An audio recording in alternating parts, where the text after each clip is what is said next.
The first episode of A Knight of the Seven Kingdoms marks the official start of Dunk and Egg's on-screen travels. This Game of Thrones spin-off, which is based on George R.R. Martin's Dunk and Egg novellas, has a very different tone than its predecessors. This is aptly illustrated in the first 5 minutes of episode 1, when Dunk took an explosive dump on television just as we were expecting a big Game of Thrones-style title sequence. In A Knight of the Seven Kingdoms episode 1, the absurdity only got worse.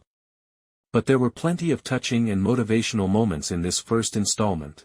Following his defeat, Dunk made his way to the closest tournament with the intention of winning the lists as a brand new young knight. However, Dunk has to locate a knight or lord to attest to him before he can compete, which is a challenging task. Before looking for anyone who knows his late master, Ser Arlen, Dunk encounters Egg, a startlingly hairless little child. He reluctantly accepts the youngster as a squire and promises to treat him well as long as Egg puts in a lot of effort, but perhaps not as much as he pretended. It's the beginning of what will undoubtedly be a lovely romance in A Knight of the Seven Kingdoms, but they must first get beyond that significant challenge. In A Knight of the Seven Kingdoms, Dunk isn't yet acknowledged as a knight, despite having a squire. Ser Duncan the Tall needs to find a knight or lord who will testify on his behalf in order to participate in the tournament. Since Ser Arlen had fought beside the man's father, Dunk took a chance with Ser Manfred Dondarrion in the first episode. Sadly, Ser Dondarrion is an absolute jerk. He would not even attempt to recall Arlen or his squire. Dunk's encounter with Ser Lionel Baratheon, the Laughing Storm, was one of the more humorous scenes in A Knight of the Seven Kingdoms episode 1. The Storm of Laughter. The two really clicked, but there isn't much this lord can do to aid because he doesn't know anything about Dunk's history or his knighthood. As of the second episode, Dunk has not made any progress in getting a testimonial. But the shooting star he and Egg saw in the latter minutes of the first episode is a portent of good fortune. Compared to the average hedge knight, Ser Duncan the Tall is significantly poorer. Thus, at the conclusion of A Knight of the Seven Kingdoms episode 1, he and Egg take a seat beneath an elm tree instead of sleeping in a pavilion. Gazing up at the clear sky, laughter was a storm. This lord doesn't know anything about Dunk's background or his knighthood, so he can't do anything to help, but the two really clicked. Dunk still hasn't received a testimonial as of the second episode. However, the shooting star that he and Egg witnessed in the last moments of the first episode is a sign of good fortune. Ser Duncan the Tall is considerably less wealthy than the typical hedge knight. So, rather than sleeping in a pavilion at the end of A Knight of the Seven Kingdoms episode 1, he and Egg sit under an elm tree. Looking up at the pristine sky, on his way to the tourney, Dunk stopped at a tavern and met Egg in the stables. He concluded that Egg was an orphan like himself after learning that the innkeeper was not the boy's mother, despite Egg's refusal to confirm this. Dunk declined Egg's plea to be his squire, despite his sympathy. He threw the youngster a coin and left, but Egg was obviously adamant. In A Knight of the Seven Kingdoms episode 1, Dunk returned to his elm tree to discover Egg preparing dinner following his frantic attempts to obtain someone to attest to him. At that point, Dunk conceded and made Egg his squire. Dunk's affection for the knight he had served is evident throughout the first episode of A Knight of the Seven Kingdoms. Dunk had lived on the streets of Flea Bottom as an orphan before Ser Arlen appointed him his squire. In this episode, it seems as though Dunk sees a chance to offer Egg the same purpose that the knight gave him. He commended Ser Arlen in his eulogy for his pledge to do all for Dunk, which reflects this. Finding a knight or lord to attest to his knighthood may be Dunk's main objective in A Knight of the Seven Kingdoms episode 1, but there are indications throughout this part of the narrative that he isn't telling the whole truth. Dunk claims that on his deathbed, Ser Arlen knighted him. Nevertheless, we never witness such a moment in spite of the episode's repeated flashbacks. Rather, every recollection of Ser Arlen implies that he had no desire to elevate his squire to the rank of knight. In A Knight of the Seven Kingdoms, Dunk is probably lying.